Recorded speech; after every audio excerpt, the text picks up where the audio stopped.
You get voiceover because I forgot to turn on my microphone. This is a 1962 Silvertone Twin 12 that belongs to a shop friend of mine here in Topeka. And he brought it to me needing some possible work. So we're going to dive into it here. This is a pretty cool amplifier. I've been waiting for a long time to get into one of these. It's got tremolo, 2 channels, reverb on 1 channel. I know from watching other videos and hearing around on the internet that a lot of these, the reverb doesn't work and can be very difficult to fix. And as we turn it around to the back side, you can see that it's got many tubes. I'm going to wait until I point to them here, and I'll tell you what it is I'm pointing to. We've got 4 6L6s, a 5U4 rectifier, and we've got 2 6CG7s as well as 2 12AX7 preamp tubes. I'm not exactly sure why they did that.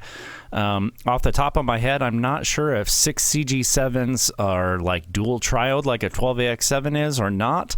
It's a little bit strange that they would use 2 different types of preamp tubes. You think they would have all used the same kind, but why would they do anything that made sense?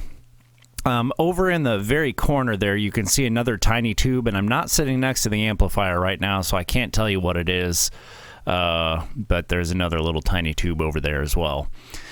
Looking at the power cord here, I can see that somebody has replaced the power cord, and foreshadowing what I'm talking about here is whether or not that person wired that correctly, and I can tell you from the future that they did not. So let's get back to the rest of it.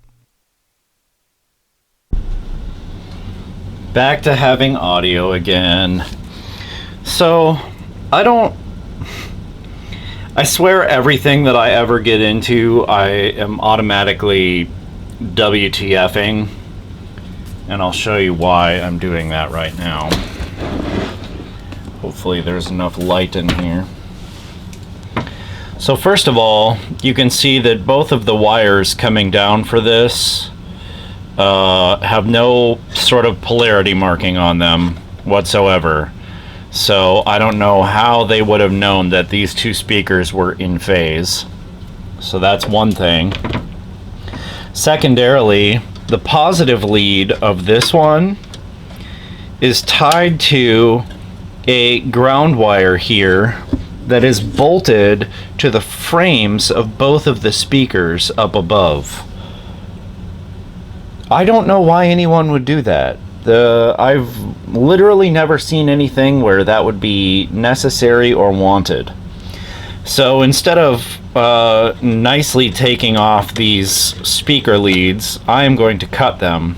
I'll desolder the chunks off of the speakers later. Somebody has replaced these speakers with Celestion G12Ls. As long as they work, I'm sure they're fine for this amplifier. This reverb tube, I feel, is probably going to be a can of worms. The guy who owns this locally, he's a shop. He said he's used to finding out that the reverb tubes in these don't work, and it's not a big deal. We're gonna see if it does, and if it doesn't, we'll see if we can make it work. But he said that's not a particularly huge deal. So this says 3062 on the bottom. I don't off the top of my head know exactly when these were produced. Oh, okay, there's another 862 on the transformer over here. So either August of 62, I'm guessing. And this is 30th week of 62, so that would be about right. Yeah, so I'm guessing this is a late 62 amplifier. That's cool. Well, I'm going to get these speaker leads cut and get this chassis out, and we will continue. So, getting into this chassis, I can see that no one has been in here messing around. It does have a new cord I always kind of look at what's going on there. So this is our ground switch, which means that the person who put this new power cord in left the ground switch in the circuit. Actually, I can see that what is referred to as the death cap is disconnected. The hot, try to get this in frame here. The hot is going over to this side of this switch,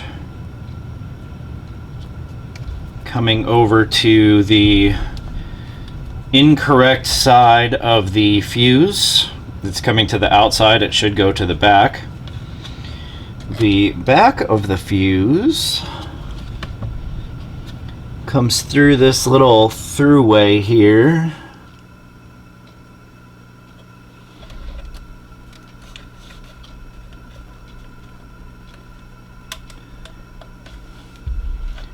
And over to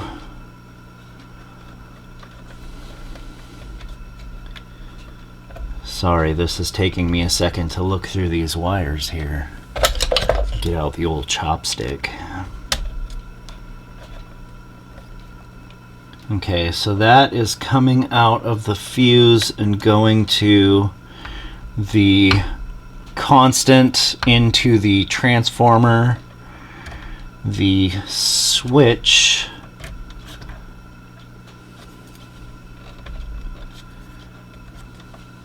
goes into the transformer on one side, and the other side goes to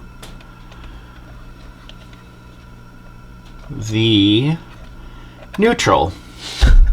So they're switching the neutral, and they're fusing the hot, which is going directly into the transformer. So, as I suspected, this has not been wired properly. You'll see, if you watch other channels who do a lot of this, you will hear about modern safety code, and you will hear about what is proper. Modern safety code says black, which is hot, goes to the back of the fuse. The front of the fuse goes over to the switch, and then the switch goes out to the transformer. That way, if the fuse blows, there's not even power at the switch. It all stops as soon as it gets to the fuse, and nothing is going in.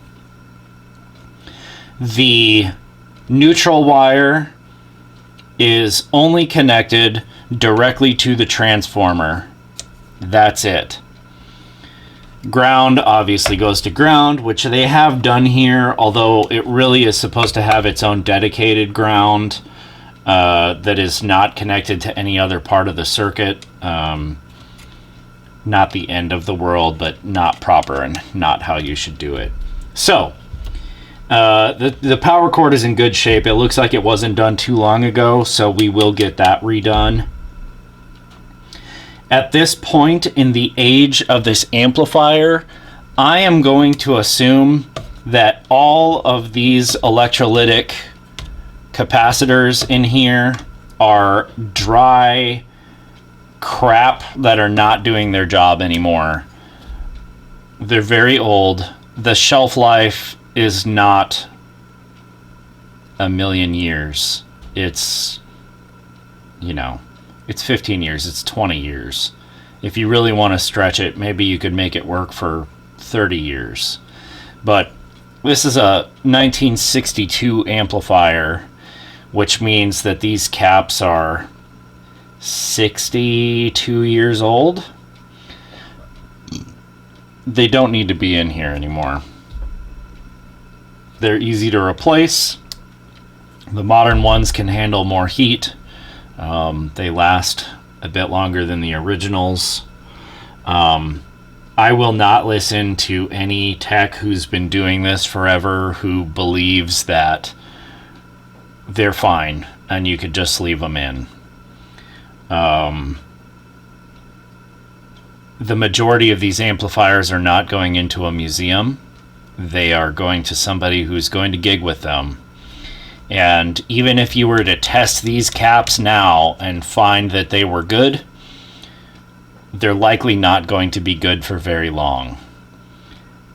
Because again, guarantee they're dried out. Looking at the ends of these, I do not see any physical venting in them, which is always a good sign. That just means things haven't already blown up. But my guess would be that this amp has been doing a lot of sitting over the years. So they may just not have gone bad as fast because it wasn't being used as much. But the thing is an electrolytic capacitor's life starts from the time it's produced. And if no electricity ever goes through them, they will still dry out and go bad on the shelf. So if you're one of those people who likes to believe the old wives' tales about using vintage components and stuff like that because they have some kind of mojo, that's wrong. I don't care who said it. Anecdotal evidence is anecdotal evidence. The best way for an electronic circuit to work is with the best quality component that's going to do the job as good as it possibly can. So these will all get replaced.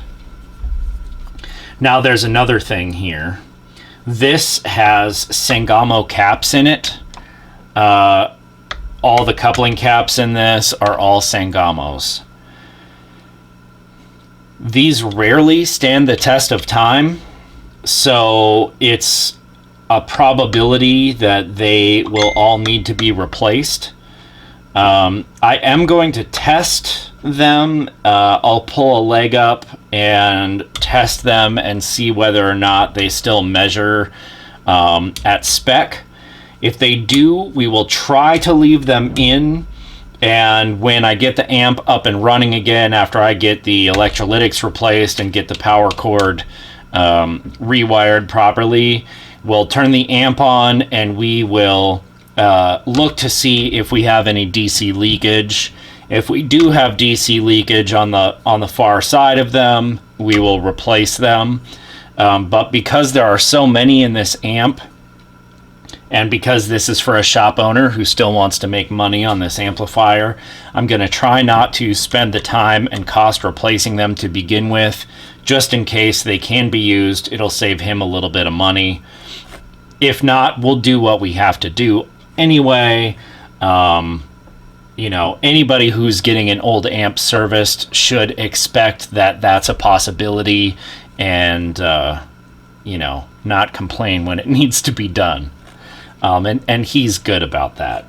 We've known each other for a very long time. So that's what we've got on this. I'm gonna release this video as a part 1. I'm kind of making a new parts order. It'll probably be at least another week until I get back to this amp, as well as the Ampeg Jet that I'm currently working on. That is just getting a basic recap and a new grounded power cord, just making it good for modern use. But we'll get back to this. It looks like it's in good shape. I love that it hasn't been super messed with. I can see that a bunch of the resistors in here have gotten super hot, so there's a pretty good chance that many of them have you know, drifted out of spec or been heated up so much that they're either completely blown open or just nowhere near you know, what their specs should be. So I will definitely test those as well. I'm not going to show that on camera. I mean, it's one of those things with creating content like this. You have to decide what it is you're going to spend time showing, you know. And I can let me move the camera here. It can be a little bit difficult for me to get everything in the shot that I want to show you because my meter's way up here and my workspace is way down here. So there's a great app that I use that is called EE Toolkit. Let me move my monitor here so I can make sure I'm showing you this on my phone. You can see this app here. It's called EE Toolkit. I pay for the pro version so I can have all the tools. This is an absolutely incredible app. Hashtag not sponsored. I don't know. But it's got so many great things on it. It's got Ohm's law, so you can do all sorts of calculations there. It's got basic tools, you know, what am I going to get if I put these two resistors together? It's got wire ampacity.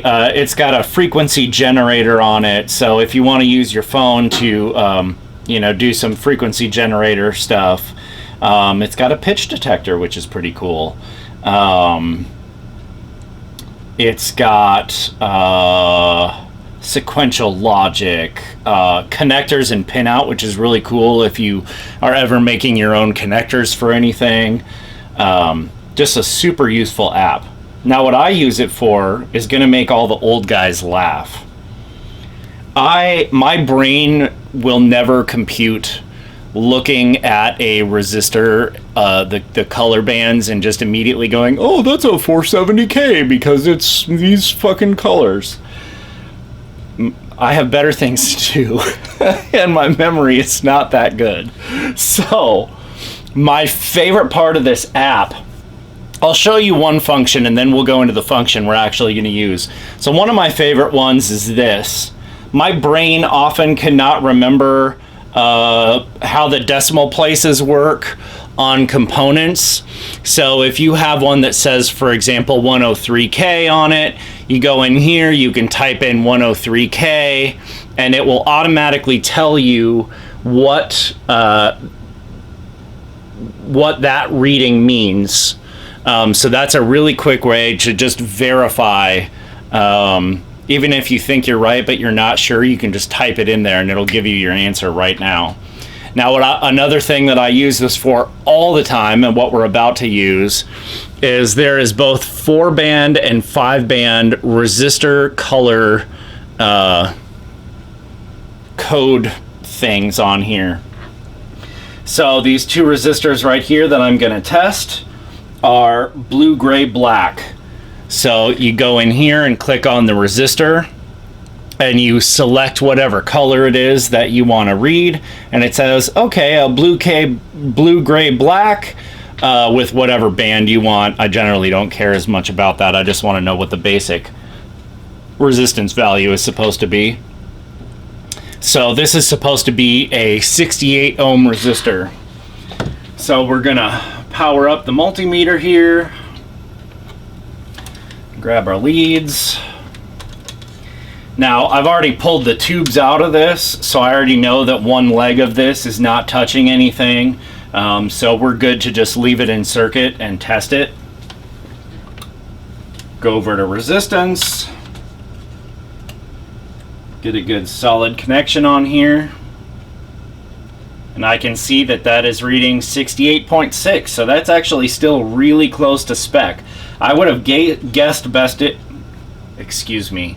I would have guessed by looking at it and seeing the darkness of it that it probably wasn't going to be in spec, but it's actually really close. We've got another one that's supposed to be the same over here. We'll check it. That one is 85 and it's supposed to be 68, so we're going to be replacing that one because that is way out of spec. We've got another one over here. That one's reading 66-ish on the meter, so that one's good. We can leave that in place. It's another one. This one is reading 78. Technically, that might still be in tolerance, but I know that it was probably a lot closer when it was new. So we'll go ahead and replace that one as well. The closer it is to spec, the better. We'll see whether or not this one's going to give me a good reading because there's a lot of other things connected to it. Yeah, that one's telling me it's 35 ohms, and I don't think that's right. That's connected to the heater circuit. It is balancing the AC voltage going to the heater circuit.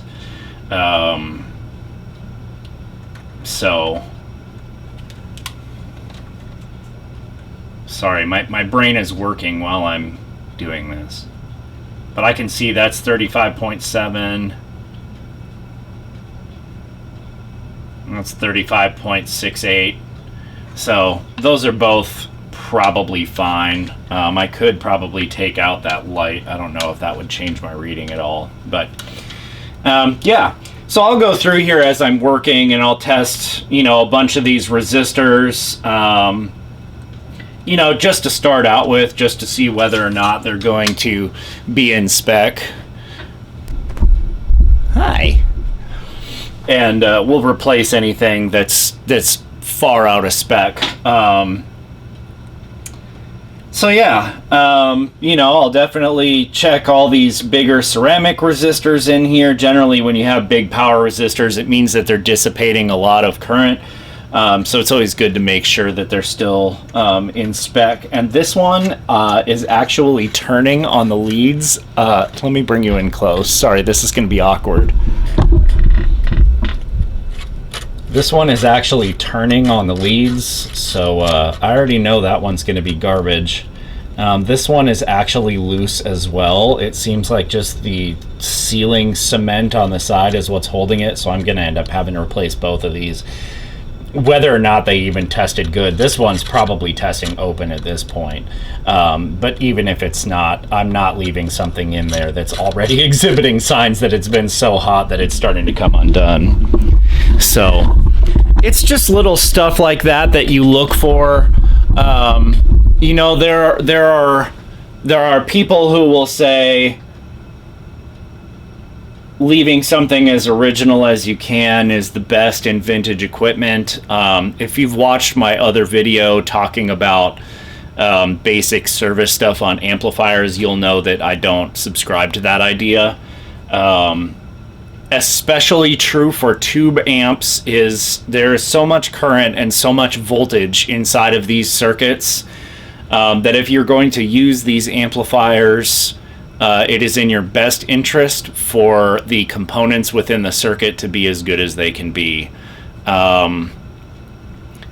It can be unsafe to use an amplifier whose you know, components are not in good spec. And you know, you can ruin stuff. You know, if you've got, you know, bias resistors or plate resistors that are super old and you leave it in there and you use the amplifier and they blow, well, you just cooked one of your power tubes. You know, and what's cheaper, you know, a 25-cent resistor or a new set of power tubes? You know, I think you can answer that question without me. So again, if you're going to use something, I think it needs to be as good as it can be. Yeah, really any use. There are people who are like, oh, well, you know, I'm only ever going to play this at home or plug it in every once in a while. That doesn't matter to me. If you're going to plug it in and you're going to use it, it needs to be good. You know, every time you turn that amplifier on, current and voltage is running through all those components, and you know, they're gonna die, especially at 62 years old or whatever the case is for your amplifier. So anyway, I'll stop waxing poetic on that, but it looks like this thing's in really nice shape. It just needs really some basic service. Everything else is looking really good. It just needs a little dusting and a little bit of cleanup to really look nice. Excuse me. So I will off camera, I will make a list of all the components I'm going to need so that I can get them ordered, and in the next video we'll do some work and have a finished product to show you guys. That's it.